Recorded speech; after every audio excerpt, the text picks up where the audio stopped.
성명합에서 볼 때 우리나라는 이름을 두 자를 쓰고 성과 함께 세 글자를 사용하던데 언제부터 그렇게 사용했나요? 첫째가 성명학이 주로 만들어졌던 시점. 그 다음에 왜 우리가 이름을 두 자를 썼을까요? 예를 들면 가장 흔한 거 홍, 길, 동이요. 보면 왜 우리는 딴 나라들은 이름 자수가 많은데 왜 우리는 이름이 자수가 이렇게 딱 정해졌을까요? 안 그러면 이렇게 되겠죠. 홍, 길로 외자를 쓰죠. 왜 이렇게 정해졌을까요? 우리는. 그리고 우리는 몇천 년 동안 왜 이 길을 벗어나지 못했을까요? 이유 아세요? 우리는 고조선 때까지만 해도 우리는 이름 자수가 많았어요. 그때는 한문 이름법을 안 쓰고 인디언하고 같은 이름법을 썼어요. 그때는 내가 길을 가다가 태어나면 길 가다 태어났어가 바로 이름이 됐던 거예요. 내가 쇠를 뚜디다 애가 낳았으면 쇠를 뚜디다 애 낳았어. 이게 바로 이름이 되는 거예요. 쇠 두드렸어. 이게 바로 이름이 됐던 거거든요. 그때는 이름이 자수가 많았어요. 그런데 어느 순간서부터 우리는 이름을 두 자를 쓰고 외자를 쓰기 시작했어요. 누가 이 법칙을 만들었을까요? 어떤 사람이 그래요. 성명하는 사람이 공자가 무슨 성명학을 만들었냐 이런 소리를 할 수 있거든요. 공자께서 우리나라에 고조선 때 왔어요. 고조선 때 와서 이 미개한 나라를 보고 그때는 우리나라가 완전히 미개했어요. 고조선 때 우리가 왕의 국가라고 선포를 하고 막 이런 거 있죠. 뻥이에요. 불과 당군 안검이 왕으로 선포했던 그 시점 때는 항시 공자보다 한참 후예요. 8대 당군밖에 없었어요. 그럼 3년, 30년씩만 따져도 몇 년이요? 240년밖에 안 되는 거예요. 그 나머지는 부족장이라는 뜻이에요. 당군이라는 것은 왕이 아니라 당군, 부족장이라는 뜻이에요. 그리고 당군 왕검은 바로 우리 스스로가 왕으로서 선포했던 거예요. 당군이 이제 왕이다 이런 식으로 선포했던 거예요. 그때까지만 해도 우리는 이름자가 한글 법칙으로 해서 엄청나게 많은 자수를 썼어요. 그리고 공자께서 우리 고조선에 딱 왔을 때 뭐라고 했냐면 평민은 이름을 두 자로 하고 성가에서 세 자를 쓰라라고 했어요. 세 자. 이름이 너무 길면 안 되잖아요. 이름이 누가 최고 길지 우리나라 사람 중에 아시는 분? 그럼 좀 이따 산삼주 한 병 드리죠. 진짜로. 손들어서. 우리나라에서 이름이 최고 긴 사람. 네, 조금 이따 산삼 받아가세요. 김수한묵, 두루미야. 이게 왜 그러냐면 이름 질 때 단명한다고 해갖고 이름을 가장 오래 사는 이름을 다 집어넣은 거예요. 그런데 그 사람이 어떻게 죽었죠? 물에 딱 빠졌는데 이름을 외우는 거예요. 다 외운 다음에 살려주세요 하니까 누가 빠졌는데 하니까 또 이름을 막 외우는 거예요. 김수한묵, 두루미야 이렇게 해서요. 외우다가 걔가 그냥 폭 가라앉아서 죽은 거예요. 이해 가시겠어요? 그래서 이 공자께서 말씀하시기를 이름은 단순하면서도 명확하게 하라. 그리고 유교를 상징하라. 유교를 상징하는 이름자를 쓸 때는 꼭 성가에서 이름자가 한자나 성가에서 이름자가 두 자일 때는 바로 요게 유교를 상징하는 거예요. 유교. 이거 처음 알았죠? 처음 알았어요? 네. 그래서 유교를 나는 안 믿어요 하면 앞으로 이름 세 자 져주세요. 이해 가시겠죠? 네. 그러니까 이 프로를 보고 기독교인들은 앞으로 이름을 두 자를 짓지 마세요. 한자를 짓지 마세요. 세 자 이상을 지시면 제가 유교라고 안 해요. 이해 가시겠죠?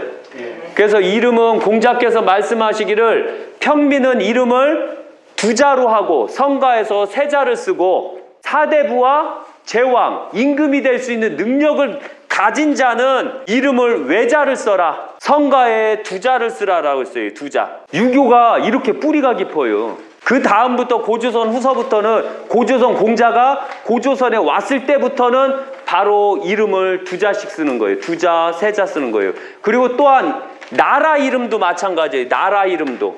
예를 들면 우리가 뭐 중국을 막 엎었네 이렇게 얘기하죠. 우리가 과연 중국을 엎었을까요? 광개토대왕이 중국을 엎었을까요? 엎을 때 증거가 뭐가 있죠?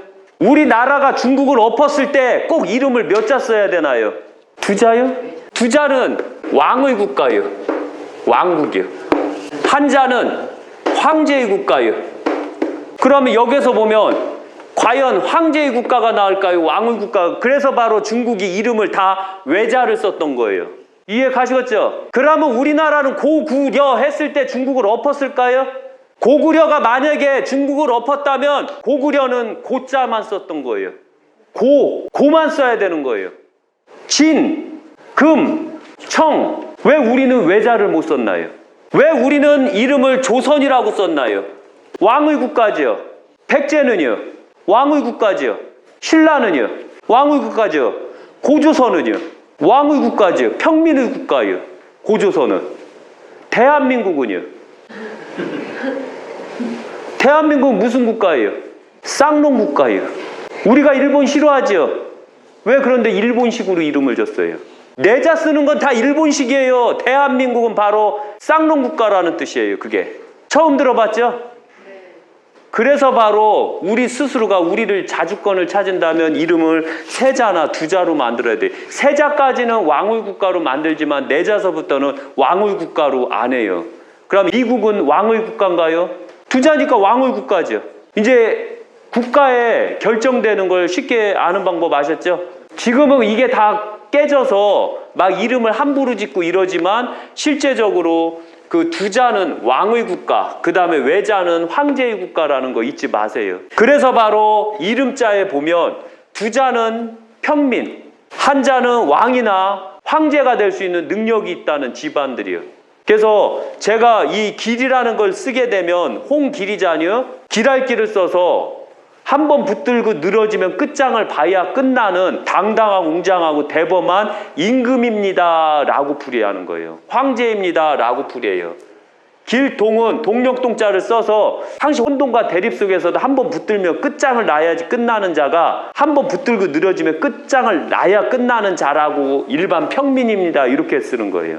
그래서 항시 이름을 쓸 때는 외자를 쓰는 것과 두자를 쓰는 차이가 이렇게 난다는 걸 잊지 마세요. 여기 외자 쓰시는 분 계셔요? 이름자에 거의 없죠? 그리고 세자가 좋아요. 이름은 왜냐하면 세자를 써야지만 세자는 완벽수거든요. 그리고 공자의 수요. 그리고 세자를 쓴다는 것은 바로 우리는 공자를 이어받겠다는 뜻이에요. 이해 가시겠죠? 그래서 이름 세자 쓰면 어떤 종교를 갖고 있다고요?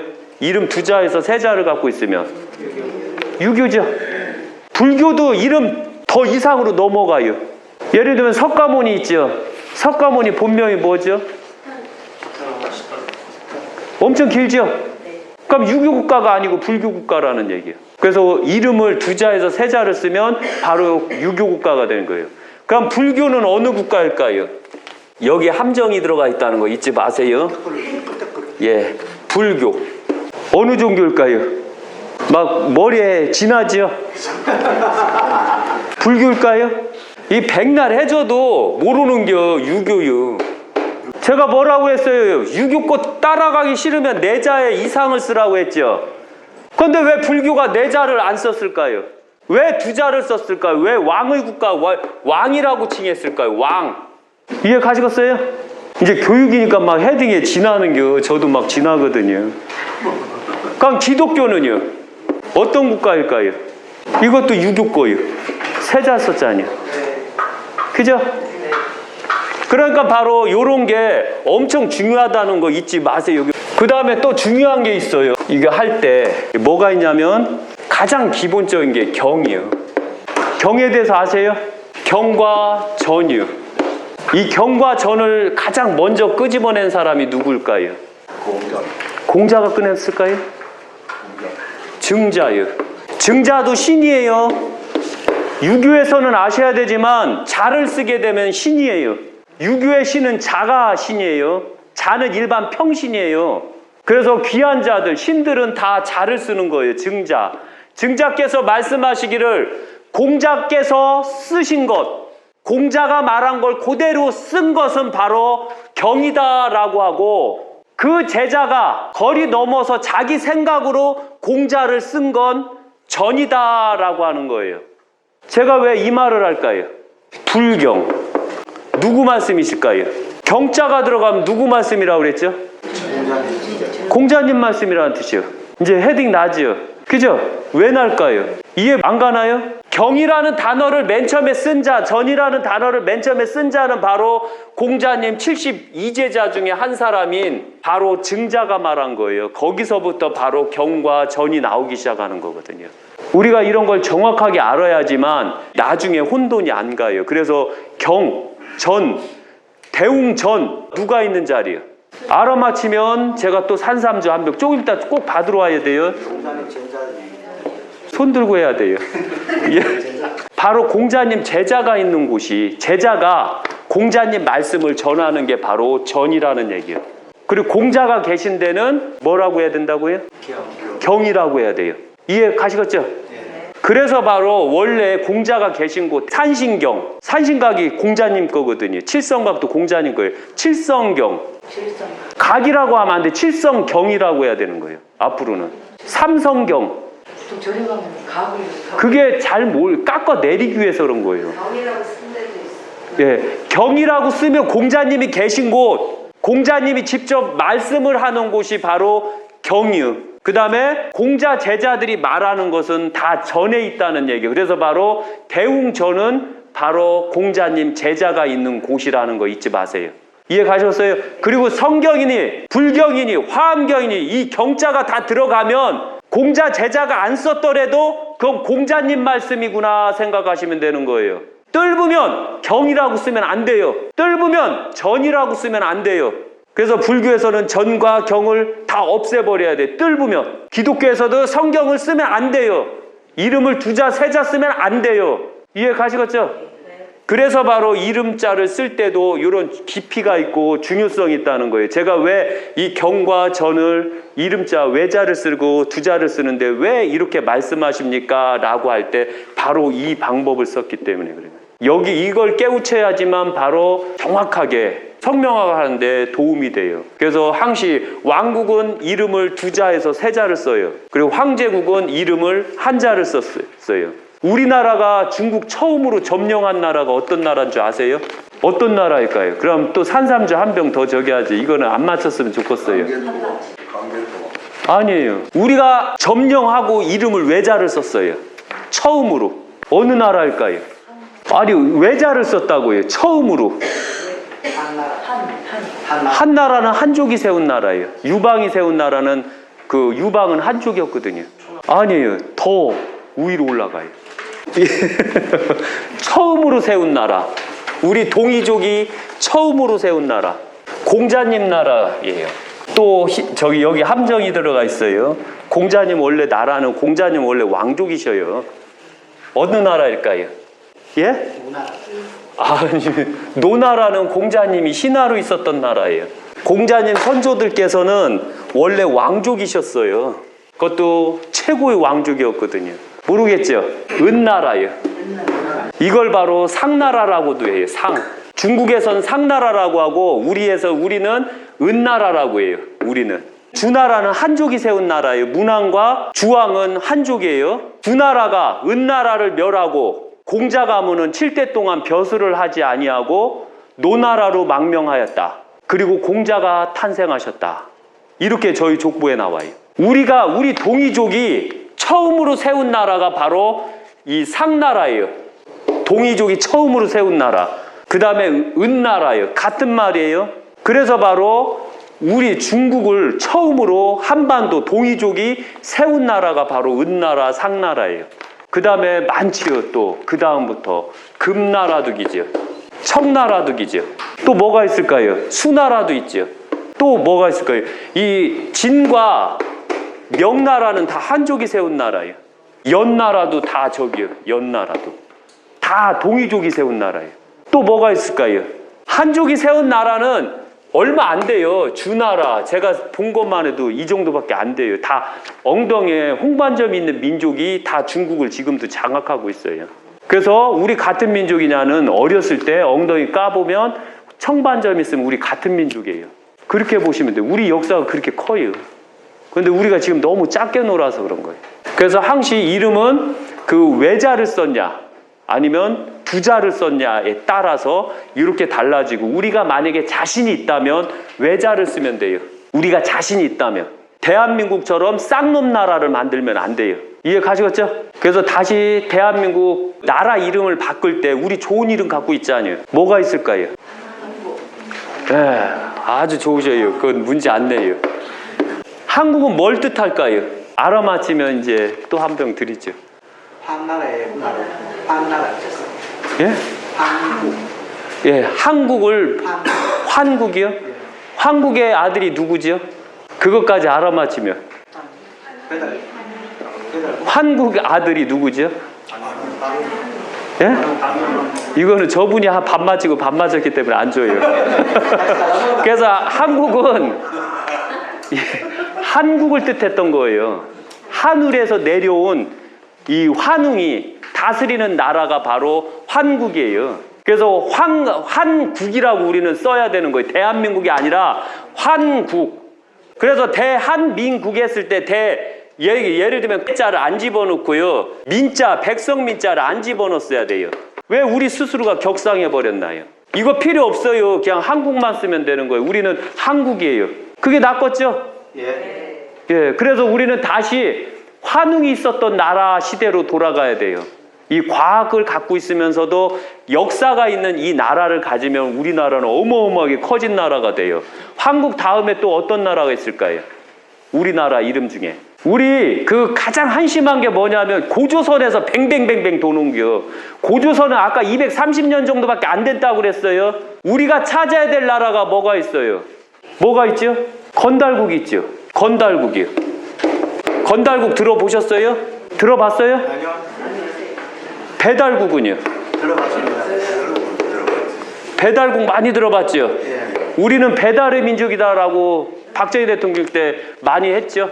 예. 그 다음에 또 어떤 나라가 있을까요? 저도 몰라요. 역사를 안 가리켜요. 엉뚱한 역사만 가리키고. 그래서 저도 배운 게 없어서 잘 몰라요. 그래서 이런 것만 정확하게 아신다면 우리가 어느 민족이다 이게 나오고 현재 우리가 어느 종교를 갖고 있습니다 라고 정확하게 말씀할 수 있어요. 저는 이름을 2자를 쓰고 성가에서 3자를 씁니다. 전 유교인입니다. 제 아버지하고 제 조상님을 섬깁니다. 떳떳하잖아요. 그죠? 떳떳하잖아요. 그런데 저는 이름과 성을 해서 3자를 쓰는데 저는 유교를 안 믿습니다. 후루꾸잖아요. 그죠? 그래서 바로 이런 문제가 있다는 거 잊지 마셔요. 또 여기서 보시면 가장 저기 한 게 빼먹을 뻔했는데요. 이게 연, 월, 일, 시읒. 여기 장남이 누가 될까요? 이름 지을 때. 장남 지을 때. 장남 이름. 일 쓸까요? 이게 장남 이름이에요? 연이요? 시가 장남이요? 항시 보시면 얘가 첫째예요. 둘째, 셋째, 넷째예요. 얘가 시가 막내예요. 그 다음에 연은 항시 장남이 되는 거예요. 첫째니까 1년을 상징하잖아요. 그리고 한 달, 2달을 상징하잖아요. 월급 언제 타요? 월에 타지요. 둘째가 욕심이 많을까요? 첫째가 욕심이 많을까요?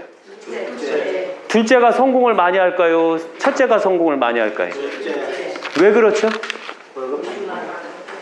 둘째는 버린 자식이요. 제가 둘째거든요. 제 형은 의젓하니까 챙겨주고 제 동생은 어리니까 챙겨주고 저는 중간에 있어서 이것도 아니고 저것도 아니요. 안 챙겨줘요. 이게 둘째의 서름이요. 그러니까 둘째는 악착 같을 수밖에 없는 겨. 그래서 성공하는 자도 둘째가 많고 망하는 자도 둘째가 많아요. 둘째는 그 누구의 영향권에도 없어요. 둘째는 무조건 자기 자립으로 다 해나가는 거예요.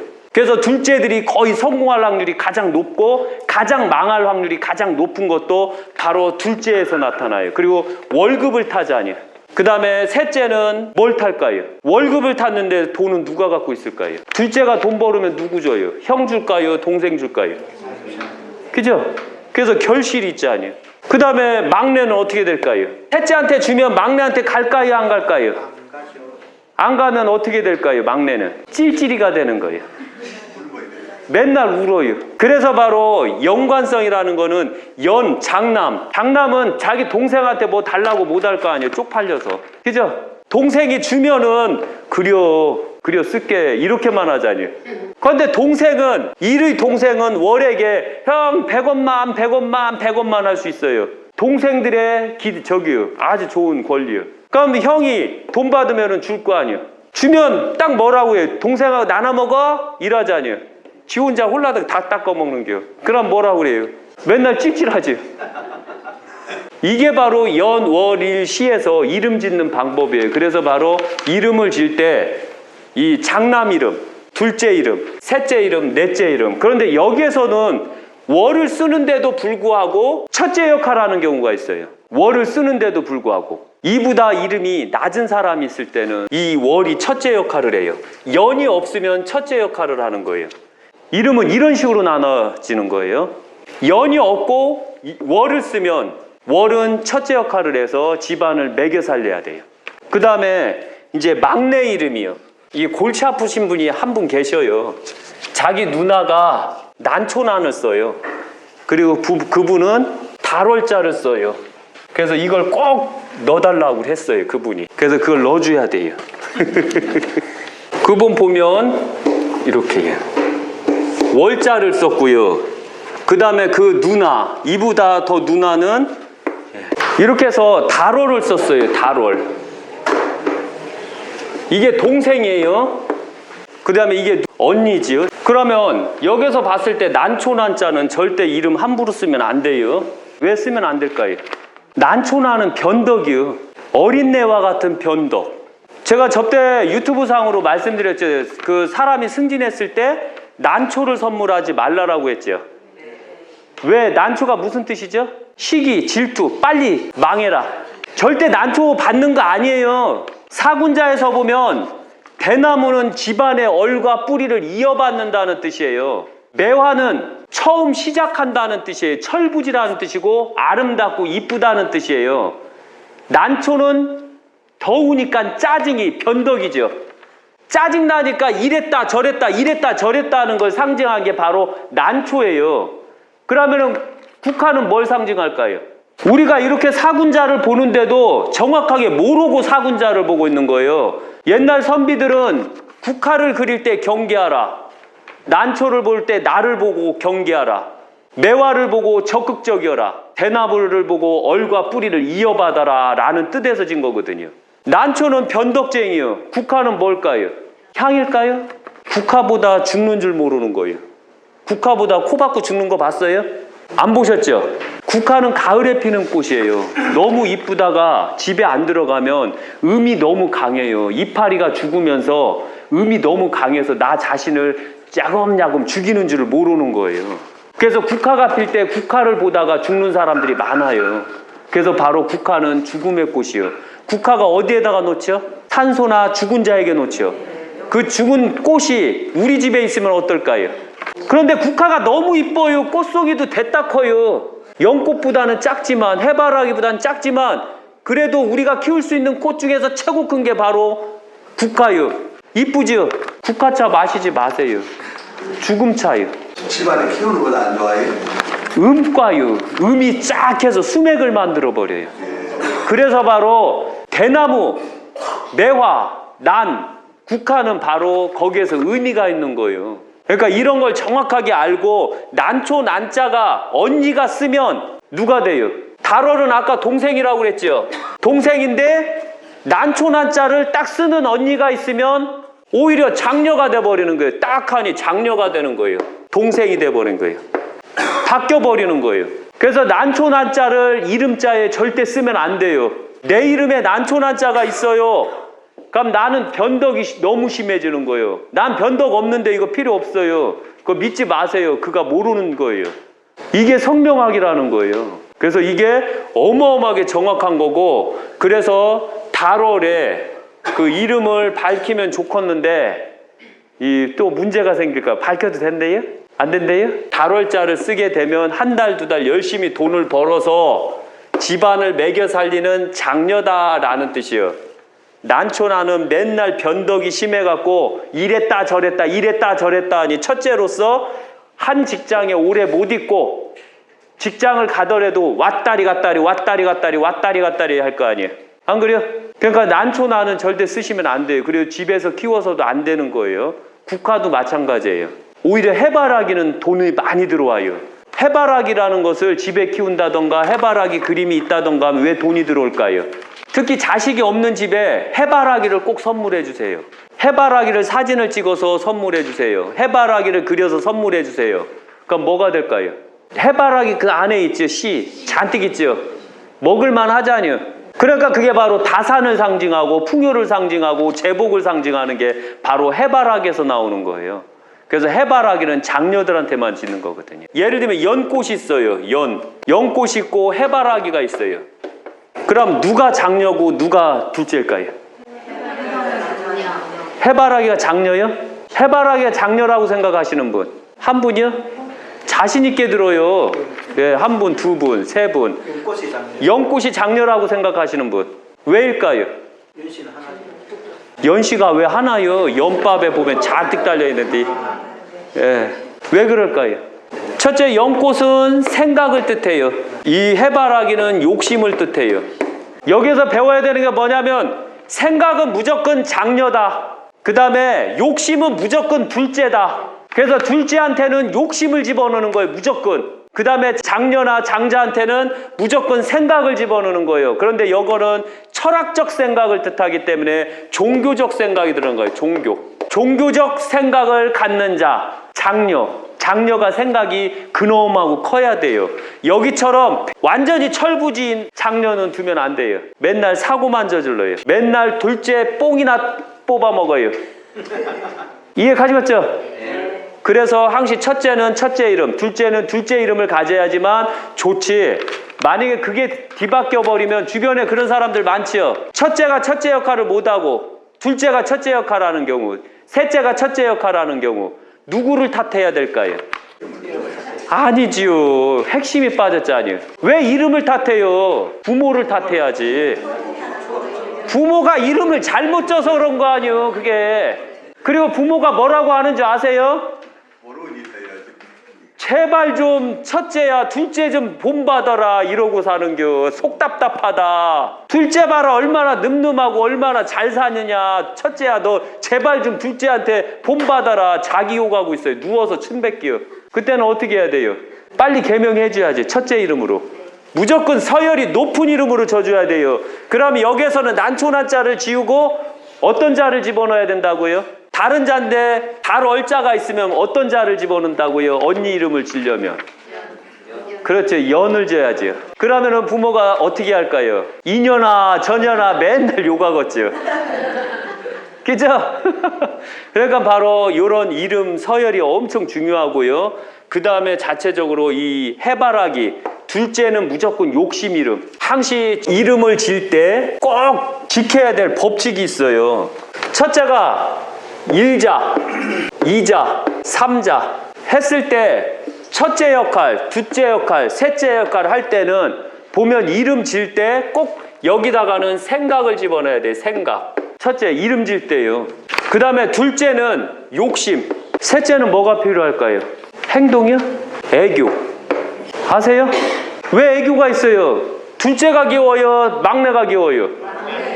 첫째는 징그럽잖요. 부모들이 꼭 생각하는 건 맨 마지막에 기억을 해서 첫째하고는 살기가 싫은겨. 꼭 막내하고 살고 싶어요. 내 새끼 하면서. 또 막내가 애교가 얼마나 많은 줄 알아요? 남자든 여자든 막내들이 애교가 많아요. 이해 가시겠죠? 그래서 항시 이름을 질 때 장남은 근엄하고 늠름해야 돼요. 그 다음에 둘째는 돈을 잘 벌어야 돼요. 그 다음에 셋째는 애교를 살랑살랑 피워서 부모를 기쁘게 해줘야 돼요. 그게 가장 좋은 이름이에요. 그래서 저 같은 경우는 제 자식 이름이 제가 셋이에요. 그래서 유교는 셋을 낳아요. 항시. 그게 기본이에요. 셋 놓으면 다섯을 낳아야 돼요. 다섯을 놓으면 일곱을 낳아야 되고요. 그게 바로 유교식 애를 태어나게 하는 방법이에요. 그래서 첫째가 공리한이에요. 그래서 한날 안에 다스릴 리자를 집어넣었어요. 당당한 메마른 땅에 물이 들어와 풍요를 이루니 왕이 돼서 그 모든 것을 다스리고 나라를 다스려 나간다는 이름을 져주고요. 그 다음에 둘째 이름은 공리호예요. 물가호에 다스릴 자 써놨어요. 물가호는 욕심을 뜻하는 거예요. 제복, 재화, 건강. 그래서 항시 제복, 건강을 다스려 나가는 자라는 뜻이고, 그 다음에 셋째가 공리용이에요. 용은 사주가 안 좋은데 용자를 함부로 집어넣으면 안 돼요. 폐옥소리 용을 집어넣거든요. 그래서 폐옥소리는 임금이 차는 놀이개라는 뜻이에요. 놀이개이지만 임금이 된 거예요. 황제가 된 거예요. 그러니까 나머지는 돈 잘 벌어, 나라를 잘 이끌어. 막내는 뭐요? 땡깡 부려갖고 막 달라고 뺏은겨. 누나 것 뺏고 지 형 것 뺏고 다 뺏는겨. 그래서 실제 그렇게 살아요. 다 뺏으면 살아요. 그래서 항시 제복, 결정체를 다스려 나간다라는 뜻이 바로 리용이에요. 궁합 맞추는 방법이에요. 이름 궁합 맞추는 방법. 원래 그렇게 줘야 되는 거예요. 이름은. 그렇게 해서 셋이 하나가 똘똘똘 뭉치게끔 만드는 게 바로 이름이에요. 그래서 이 이름 궁합을 잘 맞춰서 이것도 궁합으로 보는 거예요. 형제 궁합을 잘 맞춰서 진다면 너무 완벽할 것 같아요. 제가 봐도. 이게 바로 이름이에요.